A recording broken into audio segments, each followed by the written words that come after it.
Hello and welcome to this conversation with Bharat Arun, a dear friend of mine. But more importantly, this conversation is specifically focused on what India did in the 2021 tour of the UK. Bharat was bowling coach at that point, and India, if you remember, till the COVID interruption happened, was leading 2-1. Eventually, it became 2-2, but then it was a different dispensation thereafter. So clearly, this coaching setup, Ravi Shastri, Bharat Arun, did something right on that tour. Not since 2007 has India been ahead on a tour of the UK, and they were almost on the verge of winning. I will even go and say if the last test was played and not cancelled, India may have just closed out the series. The bowlers were brilliant. If you see Lords, Virat Kohli's statement, let's give them hell. They got England all out for nothing. All through the series, multiple times picked 20 wickets. What was it that the bowling coach did? What is it that India did? That's what we are going to talk about. Bharat, welcome. That tour, again, we are back here in the UK. I'm already there. A huge tour coming up. Your first thoughts, what you all did for that tour that helped India do so well? It's great to be on the show as usual. See, our 2018 tour of England was a huge lesson for us. If you read the scoreline, suggests 4-1 on the 2018 trip, but actually we got close to winning at least 3 test matches after winning one, but it did not happen. So I think what are the lengths that need to be bowling in England? It's not just one length. But also what is the length you need to bowl when the ball is moving. Sometimes the ball does not move. Sometimes the ball moves quite appreciably. So during these times, what are the lengths? How quickly you understand the situation and adapt to the situation was 2018 tour was a very, very big lesson. It was just about revisiting those experiences and bringing about what we need to do to the core. That was the reason for our success in 2021. This time round, Jasprit Bumrah maybe not will not play the 5 test matches. Mohammed Siraj, somebody you have seen and grown together with you, Australia, England. And then you have Arshdeep Singh, you have some younger bowlers, Prasidh Krishna. You have a number of younger bowlers in that setup. How do you look at this side, Bharat, and what do you think? Because if I see Australia, Bumrah, had he played that Sydney Test match, we could have still made it 2-2. How will you set this series up for me, especially from the bowling standpoint? Also, I would want to know from you about Kuldeep Yadav and can he be effective in England? Wrist spinners have always been effective, especially in England. Maybe even initially when there is a little bit of dampness in the wicket, there is help for those wrist spinners. And also the roughs that the bowlers create. If they know, but again, using the rough is a separate art. It's not just bowling. I think somebody who instantly comes to our mind is Shane Warne. Him alone, I think Kuldeep has got enough skills to be successful in England. And also, if you look at this bowling attack, yes, it is relatively inexperienced, but it's got huge potential. If you want to analyze each and every one of Bumrah, everybody knows. We don't need to talk much about Bumrah. Mohammed Siraj can move the ball appreciably. He's sharp. If he understands his strengths, like what he did during the Lord's Test match in England, I thought he bowled a magnificent spell. Even then, it needed a little bit of tweaking for his understanding. So, what did he do? No, tell me, what did he do? He was, especially when bowling to left-handers, he had a natural angle which is leaving them. But he tried to cut out that angle by going around the wicket to them. And your effectiveness comes down, especially when there is a slight movement of the wicket, and especially in Lords where there is a slope. And if you're using it when you're bowling from the pavilion end, and if you're going to be bowling around the wicket, you don't get the advantage of the slope.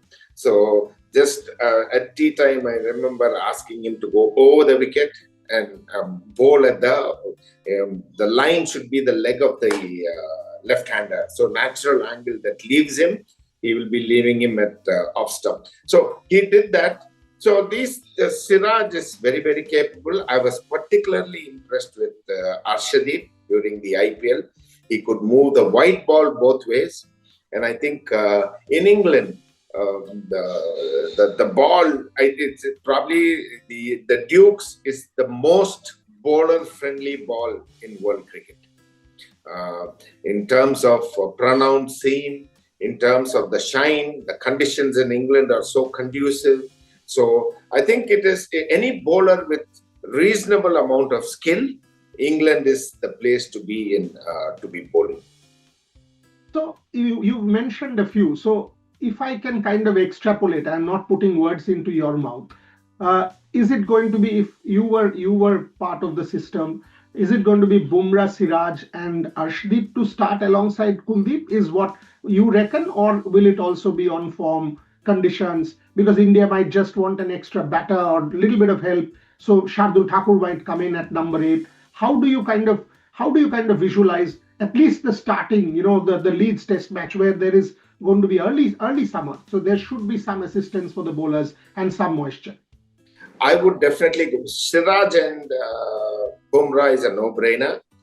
The other two bowlers would be the toss-up between. I would definitely go with Arshdeep because being a left-hander, and not many people even get to practice left-handers, even in the net. So it's not always easy, especially if there is a skillful left-hander, he becomes all the more potent. And I would like to, between Nitish Reddy and Shardul Thakur, that will be a choice between, they are pretty good, they are very handy.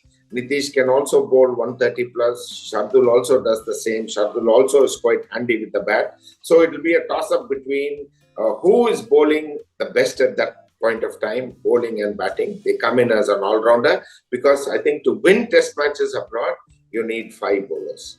And but will you play Kuldeep Yadav? Yes, I would play Kuldeep Yadav. I would play Kuldeep Yadav, even if not in the first innings. Second innings, he would be a handful to be dealing with. You were the one who brought in this whole sports science workload management thing into Indian cricket. I remember we talking about it and wrote about it extensively also, the Ishant Sharma story, for example, that don't bowl too much on the eve of a match. When I think of Jasprit Bumrah, from what I have understood or I've been told, maybe test matches 1, 2, and 4, given the kind of gaps, how would you look at handling Jasprit Bumrah, Bharat? Because clearly with Bumrah and without Bumrah is a hell of a difference. How would you have handled Jasprit Bumrah in these circumstances using workload management? Definitely, yes. See, it is such that too much bowling and too little bowling both cause injuries. They are a perfect recipe for some bowler to get injured. So obviously, we cannot control the number of overs that Jasprit Bumrah bowls in a match. But according to the number of overs he bowls in the match, the practice sessions can be toned down for him, where he needs to be working on his recovery. It can be a strength training session in the gym or some recovery work with the physios. So handling him will be very crucial. And as you rightly mentioned, Bumrah's presence in the team adds a huge value. In not only he does well, he rallies the other bowlers. The confidence which they ride in with Jasprit Bumrah being in the side would definitely add a lot of value to this team. So ideally, I would expect him to play all the test matches. But if there is very good support from the other bowlers, Bumrah can be preserved and played in all the 4 or 5 test matches that India are going to be playing. If he is going to be bowling, taking a brunt of the workload, then I'm afraid he will not be ready for all the 5 test matches. So how the other bowlers support him becomes very, very vital for Bumrah playing all the test matches. So we got to take it as you go by, rather than saying he's good for first 3 test matches, then you need to give him a break. Rather, if we can, the other bowlers can help Bumrah play in all the test matches if they are bowling really well. That's actually a very important point made. I mean, no one had mentioned this to me, that it will also be on the other bowlers that how Bumrah kind of shapes up, because they might just take a bit of the load themselves. Somebody like Siraj, Arshdeep, Kuldeep. Shardul, Nitish, whoever is playing, stepping up. That's a fascinating point that you're making, Bharat Arun. You've watched these fellows very close, Bharat, whether it is in Australia 21, a Shubman Gill and Rishabh Pant. You've watched these fellows very closely. Now they're captain and vice captain. You've seen them in England, you've seen them in Australia, you've seen them grow when you were coach alongside Ravi. Tell me about Shubman Gill and Rishabh Pant as captain, vice captain. You think they're ready for the job now? I think so, yes. Shubman Gill, to me, looks very calm and composed. Even when he was a youngster, he looked the part. And I thought he has captained quite impressively in the IPL. Not only marshalling the resources, using them judicially also was very key to it. Also, when you look at him in the match, when you look at his body language, he didn't seem to be highly perturbed when there was a crunch situation. He seemed, at least on the surface of it, he seemed cool.